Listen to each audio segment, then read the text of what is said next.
Bienvenue à l'édition numéro 3 l'édition hockey numéro 3, épisode numéro 3, podcast Bulletin sportif. Je commence directement avec du hockey masculin puis ma gang de hockey masculin, Denzel et Tristan. D'ailleurs, bonjour messieurs. Bonjour messieurs, ça va bien? Yes. Ça va très bien, merci. Salutations à vous deux. Bien, salutations. Comme je le disais, je commence directement avec nos boys parce qu'en réalité, Léa ne sera pas là cette semaine. On a plein de mauvaises raisons de le faire comme ça. Mais en gros, si on veut résumer, il n'y avait pas de match au niveau collégial féminin cette semaine, tournoi à l'extérieur. Et puis, bref, on est dans le repêchage de la PWHL. Donc, il va y avoir pas quelque chose à raconter. À partir de la semaine prochaine. Fait question de faire ça comme il faut. On fait ça juste avec les gars cette semaine. Ça ne veut pas dire qu'il n'y a rien à dire, mais Léa va nous résumer ça puis nous ramener tout ça la semaine prochaine. Et félicitations d'ailleurs à deux organisations du collégial québécois au niveau féminin. Les Highlanders du collège John Abbott qui ont remporté la médaille d'argent du côté du tournoi de Stony Creek et les Titans du cégep de Limoilou qui ont remporté la médaille de bronze. Là. Donc, félicitations à ces deux organisations-là. C'est plaisant d'avoir deux organisations du Québec offrir des belles prestations du côté du tournoi de Stony Creek. Ça faisait depuis un certain temps là, qu'on n'avait pas vu le Québec faire honneur de la sorte à ce tournoi du côté de l'Ontario. Alors, tes bons commentaires vont être assurément transmis. Puis, regarde, c'est exactement, on va en parler avec Léa qui avec les Blues de Dawson, était sur place. Donc, elle va pouvoir nous raconter ça tout en détail la semaine prochaine, en plus de nous parler des matchs, évidemment, de la Ligue collégiale D1. Mais, si on se concentre sur la partie masculine de la chose, on avait une grosse fin de semaine parce que c'était la toute première complète, si on veut, de la saison. La fin de semaine passée, on en avait parlé, il y avait un match entre André Laurando et Thetford qu'André Laurando avait gagné. Et cette fin de semaine-ci, bien, encore une fois, puis là, on va en reparler, on n'a pas le choix, veut pas, c'est eux les, disons, les vedettes de la fin de semaine, ou en tout cas de ce début de saison-là. Le Boomerang d'André Laurando, qui avait encore deux très gros matchs à jouer en fin de semaine, et ils les ont gagnés. Tristan, ben écoute, on n'a pas le choix, il faut te passer la parole. Raconte-nous ce qui a bien pu se passer avec cette équipe qu'on savait forte, mais qui part en force, justement. Mais je pense que le Boomerang est bien bâti, a une formation bien nantie, beaucoup de profondeur, deux gardiens de but qui font le travail. Et du côté de Saint-Laurent, tout le monde savait que c'était pour être une lourde tâche. En ce sens, où est-ce que les Patriotes avaient leur cérémonie d'ouverture, avaient la cérémonie de la bannière de championnat également avec le trophée et tout ça. On sait combien que c'est difficile d'aller chercher une victoire du côté de l'Aréna Ronald Caron. Et le Boomerang a été vraiment en mesure de très bien faire les choses, n'a pas donné beaucoup d'opportunités de marquer aux Patriotes, ont été en mesure là, de vraiment là, faire en sorte que la défensive des Patriotes ait des difficultés en protection de zone. Et des buts là, qui ont été marqués par Zachary Paulus, Samuel Dion, Henrik Paradis et Antoine Lucier. Lucier et Paulus qui connaissent tout un début de saison d'ailleurs. Les deux ont 4 points en 3 matchs chacun. C'est vraiment un excellent début de saison. Et Olivier Bacon, qui a été très bon aussi dans cette partie, bien qu'il n'ait pas été très sollicité en termes de grandes chances de marquer. Il a fait les bons arrêts au bon moment. Et vraiment, c'était une belle prestation de la part de la formation d'Alexandre Ardano. Et d'ailleurs, je discutais aujourd'hui là, avec le capitaine Antoine Lucier. Il me disait justement que le Boomerang n'avait qu'une seule idée en tête lorsqu'il était en direction de la 15 Nord. Et c'était justement de gâcher la soirée de célébration et de cérémonie d'ouverture des Patriotes du cégep de Saint-Laurent. Et le Boomerang l'a très bien fait. Là. Ben, en effet, mission accomplie de ce côté-là. Puis le lendemain, ils n'ont pas eu 2 jours de pause. Là. Le lendemain. Un gros match contre Sorel Tracy, un autre adversaire important parce que solide, mais en plus avec un historique quand même de rivalité qui est important. Puis encore une fois, la chose que je remarque là-dedans, c'est que André Laurando ne tire jamais de l'arrière. Donc, il y a quelque chose, on impose notre rythme dans ces matchs-là. Denzel, toi, évidemment, tu les as vus aussi. Là. Qu'est-ce que tu en retiens de ces performances d'André Laurando? Puis moi, d'ailleurs, Sorel Tracy, pour moi, c'était le match que je me dis, la fatigue va peut-être, veut pas, on va avoir joué un match émotif la veille, mais non, quand même, André Laurando trouve le moyen d'imposer un rythme. C'est intéressant, ce côté-là. Ouais, du côté du Cégep André Laurando, on a une équipe qui est vraiment bien bâtie pour l'instant. On semble jouer sans complexe face à des formations qui sont quand même assez bien établies. De gagner à Thetford à l'extérieur, on est en mesure de le faire. On va à Saint-Laurent, l'équipe qui est championne défendante cette saison, puis encore là, on est en mesure d'imposer notre rythme, que ce soit au niveau de notre implication, au niveau de l'échec avant. Je pense que Thetford l'a vu face à André Laurando, ça a été très difficile. On était en mesure de reproduire pratiquement un copier-coller face aux Patriotes, puis maintenant d'arriver samedi lors de leur match d'ouverture à eux. Je pense que ça leur a certainement donné un certain momentum, puisque oui, on jouait un deuxième match en moins de 24 heures, mais ils ont encore répondu.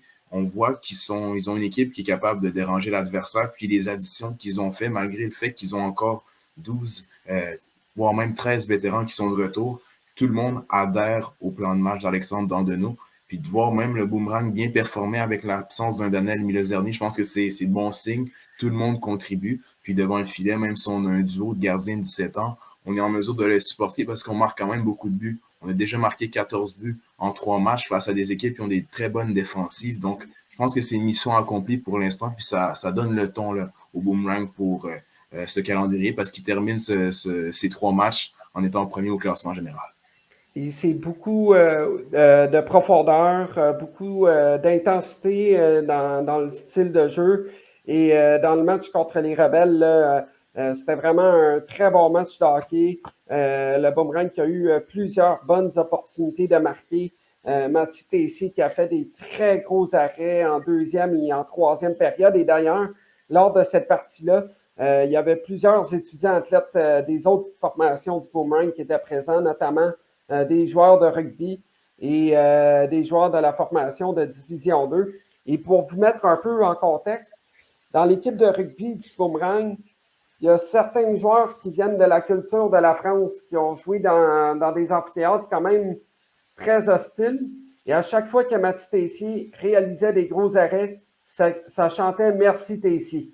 Juste pour vous dire là, le style d'ambiance qu'il y avait à ce match-là. Et les buts là, qui ont été marqués par Paulus, Lucier, Samuel Dion et Lucas Sauvé dans un filet désert.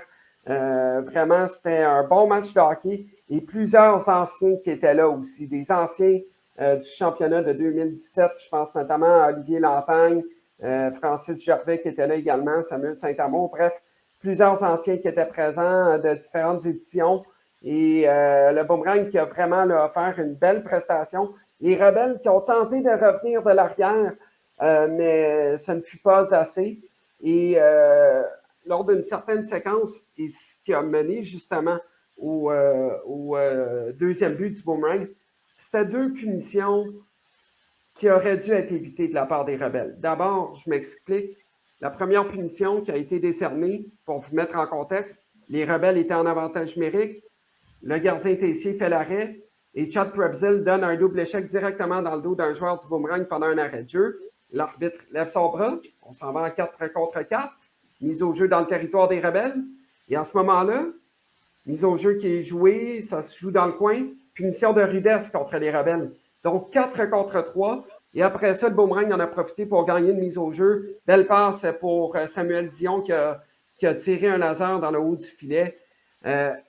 Ce sont des situations qui auraient dû être évitées de la part des Rebelles. Là. Peu importe quelle formation, quel joueur, quel niveau, tu ne peux pas te permettre de donner un double échec directement dans le dos d'un adversaire, bien que le sifflet ait été appelé. Là.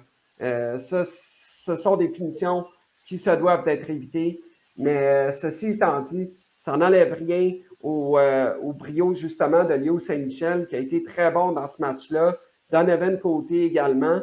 Il faut noter que Hugo Vézina-Fusé ne prenait pas part à cette rencontre-là. Il avait une blessure au bas du corps, donc n'avait pas été en mesure de jouer ce match-là. Peut-être que ça a changé la donne, on ne le saura jamais, mais c'est sûr que d'avoir un vétéran en moins du côté d'Éric Messier, ça fait un peu mal au niveau des cartouches à utiliser pendant les matchs. Ben, c'est sûr et certain, puis ça fait partie du jeu. Comme tu dis, on ne saura Ouais. jamais ce qui s'est passé. Ça reste que les 2 points sont engrangés pour le Boomerang, puis ça, ben, c'est la bonne nouvelle de leur côté. C'était aussi le premier match de la saison des Rebelles. Donc, tu parlais de cette fameuse discipline. On avait parlé la semaine passée de situations justement qui avaient placé le Boomerang dans l'embarras. Ben, des fois, dans les premiers matchs de la saison, il y a peut-être une énergie à contrôler des fois qui on espère du moins que plus la saison va avancer, ce genre de choses-là va être réglé. Il y a aussi une équipe, évidemment, ben, ça donne comme ça. On a les gens les mieux placés pour en parler, mais l'Outaouais qui a eu un excellent début de saison, une grosse victoire contre une équipe qu'on a, en tout cas, qu'on a placée comme une des forces, là, si on veut, de la Ligue. Les Nordiques de Lionel Groulx, une grosse victoire de 6-2 samedi. Puis après ça, Outaouais, échappé, en fait. Il perdait 2-0. On remontait ça 2-2. Finalement, ils perdent le match en tir de barrage 3-2 contre Sorel-Tracy. Mais ça reste une deuxième belle performance de suite. En plus, on voyageait, donc il y a tout ça qui est peut-être à considérer. C'est un peu plus long que de traverser la 15 pendant une douzaine de minutes. Bref, tout ça pour dire que un bon début de saison pour l'Outaouais. Denzel, comment tu as vu ça? Ouais, je pense qu'on peut être satisfait du côté de Maxime Villeneuve-Ménard. On a empoché 3 points sur une possibilité de 4 face à 2 bonnes formations. Notamment le match d'ouverture à Gatineau, on savait que ça allait pas être facile face aux Nordiques, mais la jeune équipe des Griffons n'a vraiment pas eu peur de ce qu'on pouvait offrir du côté de Lionel Groulx. On a débuté le match sur les chapeaux de roue. Lionel Groulx qui a vraiment été indiscipliné, puis on en a parlé dans le bilan qu'il fallait faire attention du côté de Lionel Groulx parce que des fois, on avait tendance à s'emporter dans certains moments, puis on a ouvert la porte aux Griffons dans ce match. On a pu entrer dans ce match grâce aux unités spéciales, puis ça l'a permis aux Griffons de s'en sortir. On a inscrit 3 de nos 6 buts sur l'avantage numérique. Les joueurs offensifs des Griffons ont vraiment changé la donne dans cette facette de jeu parce que je pense qu'à 5 contre 5, les Nordiques et les Griffons ont pratiquement eu le même nombre d'occasions. Reste à voir que le gardien de but des Griffons, Olivier Brideau, a vraiment été sensationnel. Lui qui provient des Sea Dogs de Saint-Jean, je pense que ça va être un des gardiens à surveiller cette année. Il va certainement avoir la capacité à donner beaucoup d'envie en son équipe de marquer des buts en avant parce qu'on sait qu'on a un gardien en arrière qui est capable de faire le travail. Donc pour lui, je pense que les Griffons ont très très bien fait dans ce match d'ouverture. Malgré le fait qu'on a une équipe jeune, on a joué de la bonne façon comme on est habitué en Outaouais de marquer énormément de buts, déranger l'adversaire, même si on a été indiscipliné. Je pense que la chose qu'il faut mentionner, c'est que les Nordiques ont réuni leurs 3 vétérans sur le même trio. Brassard, Théoret et Thériault ont été réunis. Donc, je pense que ça va être probablement le trio le plus dangereux. Puis, c'est eux qui sont instigateurs des 2 buts des Nordiques. Donc, du côté des Nordiques, il faudra peut-être bâtir sur ce qu'on a fait. Mais au niveau de la profondeur, ça a été un peu plus compliqué. Puis, dans le match face à Sorel-Tracy qui avait joué face à André Laurando samedi, les Griffons qui voyageaient à Sorel, on sait comment c'est difficile de gagner au Colisée Cardin. On s'est quand même très, très bien battu, même si je dirais que la première période a été un peu plus compliquée pour l'Outaouais. On a su revenir dans le match, créer l'égalité en 3e, puis le gardien Mathis Lafontaine, tout comme son adversaire Justin Roux, ont vraiment gardé leurs 2 formations dans ce match, puis on s'est rendu jusqu'en tir de barrage. Et à ce point-ci, je pense que ça aurait pu tomber d'un bord comme de l'autre. Mais les Rebelles l'ont l'emporté. On sait comment ils ont des joueurs très, très habiles offensivement. Des joueurs comme Chapel, même si l'absence de Villeneuve-Fusé s'est peut-être fait ressentir. On a vu le but incroyable de Léo Saint-Michel, pardonnez-moi. Donc, je pense que c'est une mission accomplie pour l'Outaouais, même si on aurait certainement voulu empocher 4 points lors de ce week-end. Mais je pense que c'est de bon augure pour la formation de l'Outaouais. Et si on continue notre tournée des équipes, on a quand même les Janois du Collège d'Alma qui sont allés remporter leurs 2 matchs en Abitibi. Faut le souligner, il faut le faire pareil, même si on a l'impression en ce début de saison que l'Abitibi, ça risque d'être une équipe qui risque d'avoir encore des difficultés. Vous l'avez soulevé dans votre analyse de pré-saison. Ça reste que faut aller sur place, il faut les gagner, ces matchs-là. Les Janois l'ont fait, puis les Janois ne sont pas nécessairement une équipe là, qu'on voit dans le haut du classement. Donc, ça, c'est des points à aller engranger, sont importants si on veut se qualifier pour les séries, puis se donner une chance là, d'être mieux positionné. On commence bien la saison de ce côté-là. Il y a les Filons du cégep de Thetford qui sont allés gagner un match 6-2 à Saint-Hyacinthe. Les Filons sont extrêmement puissants en avantage numérique en ce début d'année. Il va falloir surveiller cet aspect-là. Là. Je pense que Tedford, c'est le début de l'année, là, une victoire, une défaite ici et là. On a l'impression que les classements, une équipe qui est 7-8e, parce qu'elle n'a pas joué assez de matchs ou peu importe, il ne faut pas regarder ça. Mais c'est le comment en ce moment des matchs. Puis, je pense que vous en aviez parlé de ça, mais on le voit, là, c'est bien concret dès le début de la saison pour Tedford. Oui, absolument. Surtout Mathis Dufour, là, qui est le meilleur pointeur actuellement du circuit collégial avec 7 points depuis le début de la présente campagne. C'est un joueur dominant. Il faut s'attendre à ce qu'il soit dans le haut du classement des pointeurs. Là. Il avait déjà été très bon l'année passée. Il le sera tout autant, sinon plus, cette année. Alors, c'est sans surprise, selon moi, là, de voir cette équipe-là bien performer. Mais les lauréats ont tout de même été chercher une victoire cette fin de semaine. Là. Je regardais au niveau de leur match, si je ne me trompe pas, je l'ai devant moi. Là. Ils ont tout de même été chercher une victoire de 4-1 contre Sainte-Foy.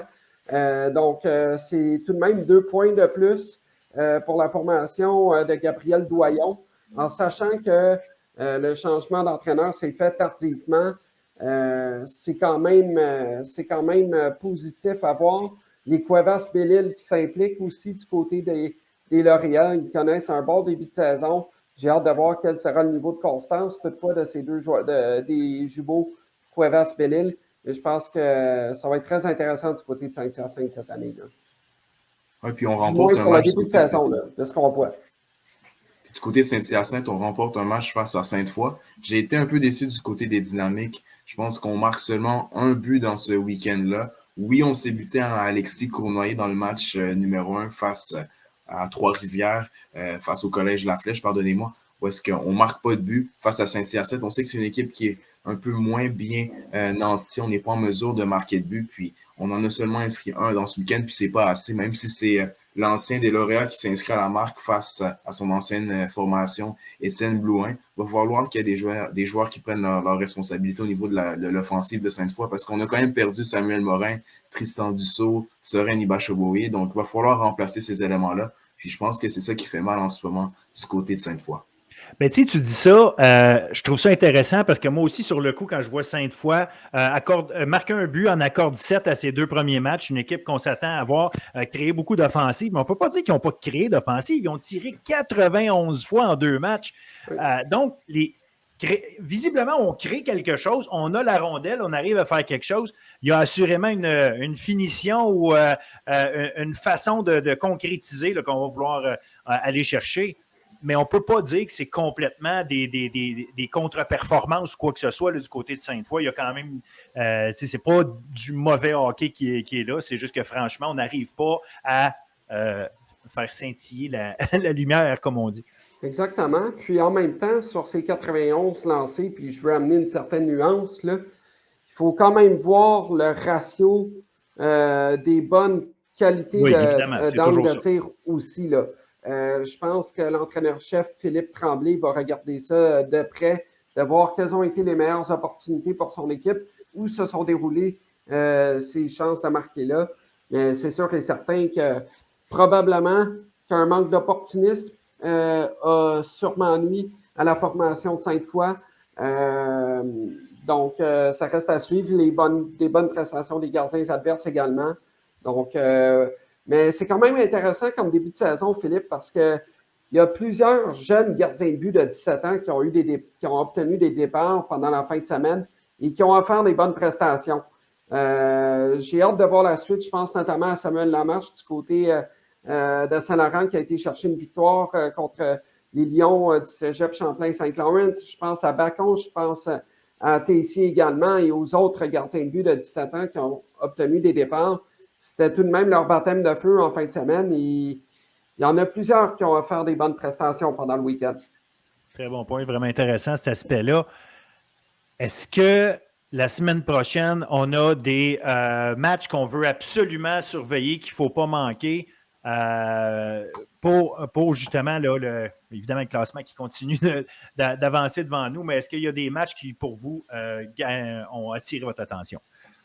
Ouais, le week-end prochain, c'est sûr que je regarde le match entre les Cougars du Collège Champlain-Lennoxville et les Filons du Cégep de Thetford. C'est deux équipes qui, l'année passée, avaient deux formations pour aller très, très loin. On est un peu en reconstruction du côté de Lennoxville, mais je pense qu'on a un coup à jouer face à Thetford. Thetford qui a une victoire, une défaite jusqu'à présent.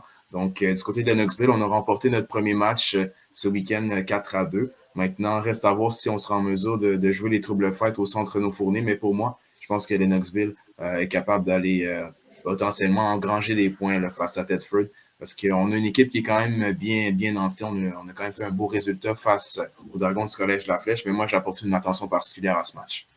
Excellent. Et de ton côté, Tristan? De mon côté, c'est sûr qu'il y a deux matchs qui vont être intéressants sur la route. D'abord, André Larandeau qui jouera du côté de Blainville là, samedi contre les Nordiques du Collège Lionel Groux. Je m'attends à un excellent match entre ces deux formations-là. Je m'attends à un duel physique. Je m'attends à ce que ça soit âprement disputé. J'ai bien hâte de voir qui sera le gardien. Sera-ce Justin Laplante ou Nathan Cadieux? J'ai hâte de voir cette partie-là. Le lendemain, le Boomerang sera du côté de Val-Bélair pour y affronter là, les Lions du Cégep Champlain-Saint-Laurent. Je pense que ça va être un très bon match. Les Lions qui ont perdu leur match contre Saint-Laurent, mais c'était un match très serré jusqu'à la fin. Malheureusement, les Lions qui ont donné le 5e but là, à Antoine Gagnon. Mais quand même, j'ai hâte de voir qu'est-ce qu'ils auront dans le ventre à offrir contre le Boomerang. Il y a un autre match qui va être intéressant, messieurs, ça va être dimanche du côté du Colisée Cardin. Sorel contre les Nordiques du Collège Lionel Groux. Je m'attends à un très bon match là.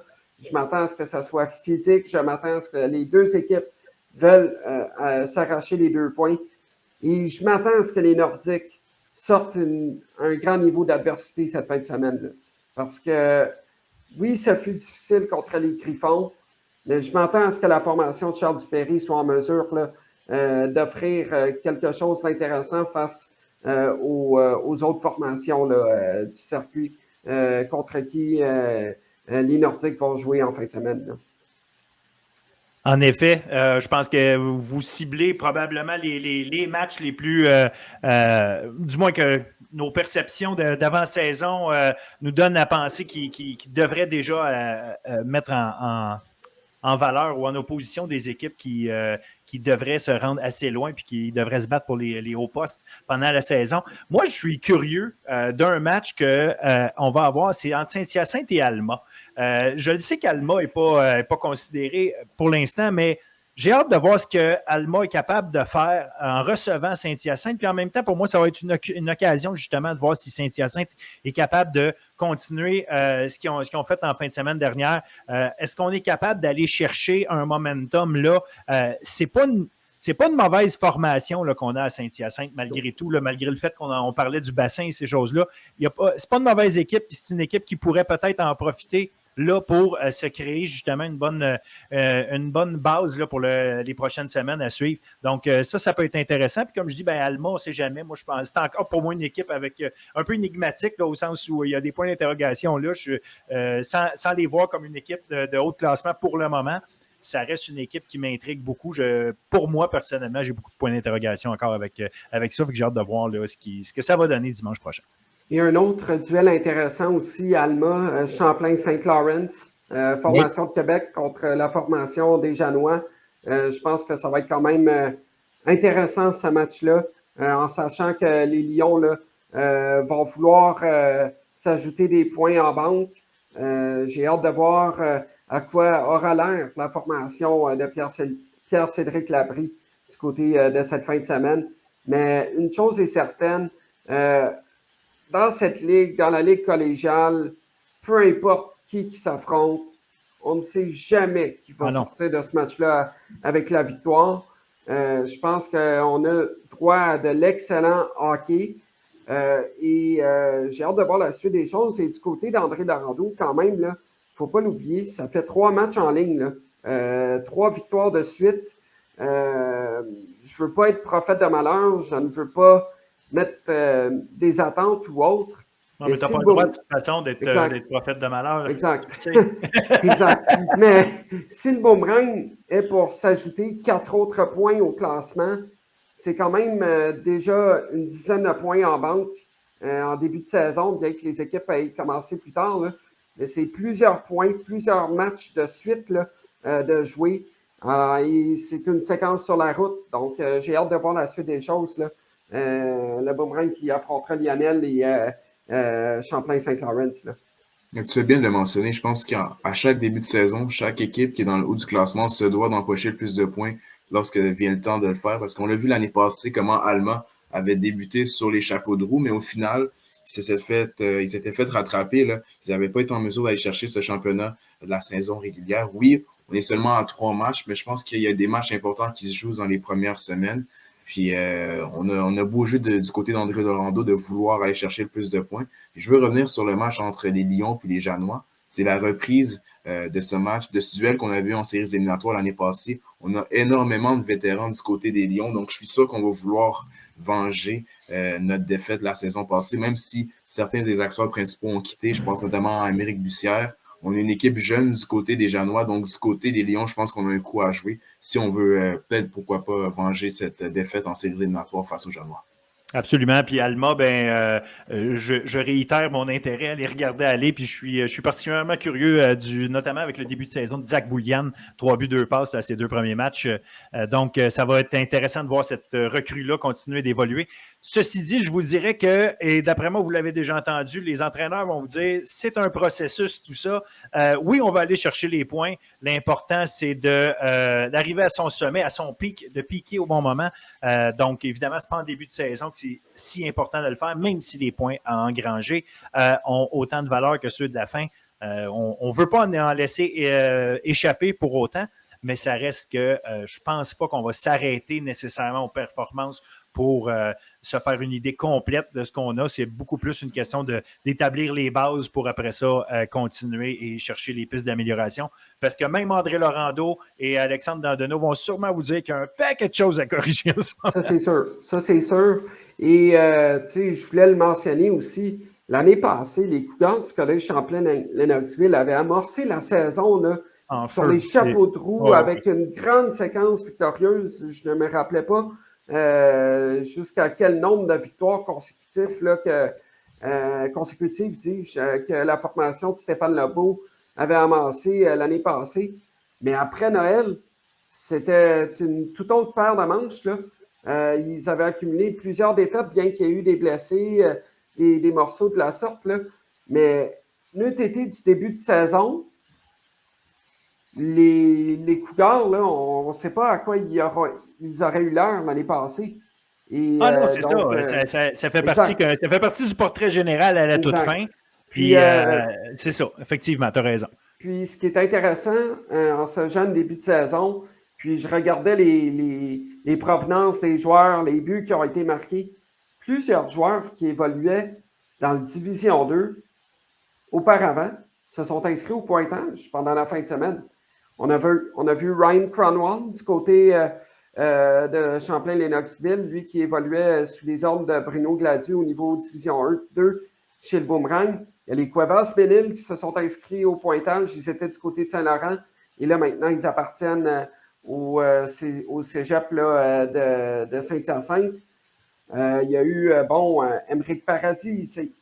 C'est intéressant de voir les joueurs du Division 2 réussir à s'améliorer, se développer et s'installer dans le D1.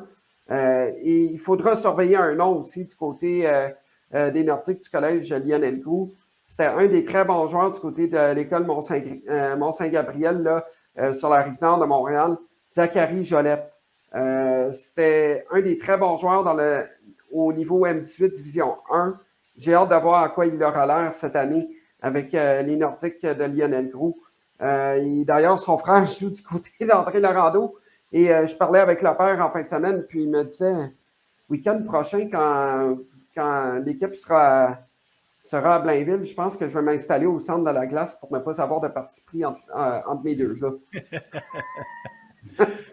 Non, mais tu amènes un point intéressant en parlant des joueurs des deux. Puis ça, je pense qu'on va avoir l'occasion d'en rediscuter souvent. Mais le fait qu'au hockey, puis on voit ça au basketball aussi au niveau collégial, des équipes ou des cégeps qui ont une équipe D1 et D2. Puis un n'empêche pas l'autre. On peut avoir juste une équipe des deux et puis nos joueurs quittent pour aller sur au D1 dans un autre cégep. Mais c'est juste pour montrer que souvent, les jeunes veulent aller jouer au niveau D1 le plus vite possible. On veut être dans le plus haut niveau.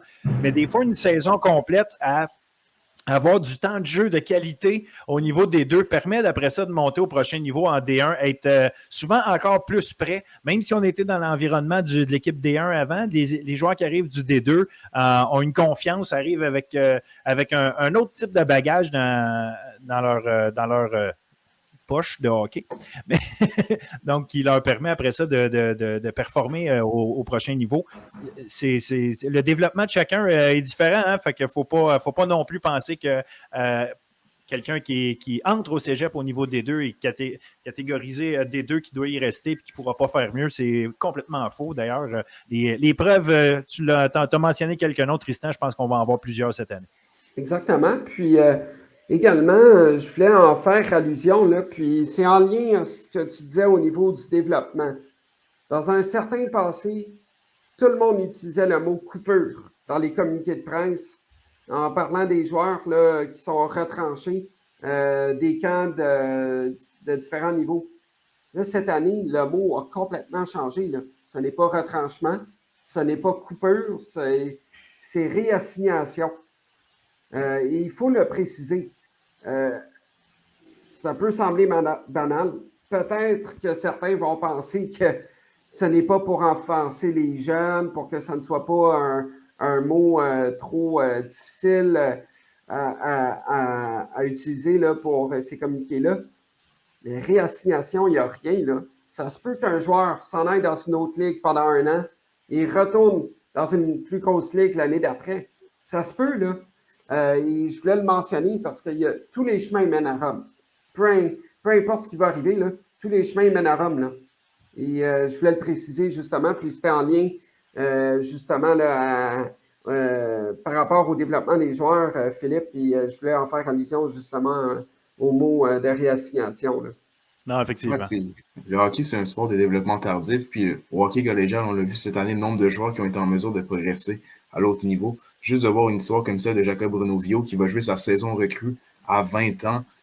C'est incroyable, c'est incroyable. Puis c'est lui qui a fait la mise au jeu protocolaire. Il a même adressé un mot à ses anciens coéquipiers dans le vestiaire avant le match. Puis c'est le même genre de discours où est-ce qu'on se dit qu'à 17-18 ans, rien n'est joué encore. Puis il y a encore beaucoup de hockey devant eux. Puis c'est le réseau collégial qui permet à ces joueurs-là de progresser. Je pense qu'il faut quand même donner beaucoup de crédit là, aux instances qui gèrent la ligue parce qu'à chaque année, on a des belles histoires. Puis c'est pas seulement au niveau des joueurs qui ont marqué aussi le circuit, mais plusieurs joueurs qui vont sortir de leur expérience au collégial, puis ça va leur permettre de grandir aussi en tant que personne. Absolument, puis je pense que c'est extrêmement bien résumé. Puis comme je dis, on aura l'occasion d'en reparler parce que c'est un élément tout ça quand on a des jeunes de 17, 18, 19, 20 ans autour de nous qu'on regarde jouer puis on analyse ce qu'ils font et tout. Ils sont loin d'avoir terminé leur développement. Il leur reste probablement un 5-10 ans facile à continuer de s'améliorer. Puis ça, ben la pente, des fois est comme ça, mais des fois est comme ça. Donc, c'est absolument des jeunes qui vont être intéressants de continuer à suivre. Tristan, Denzel, un autre merci et encore une fois, j'apprécie énormément votre travail à chaque semaine pour permettre à tout le monde d'avoir une bonne lumière et surtout une bonne idée de tout ce qui se passe au niveau du hockey collégial masculin D1 au Québec. Merci encore, on se reparle la semaine prochaine puis il va assurément avoir un paquet d'autres histoires à se raconter.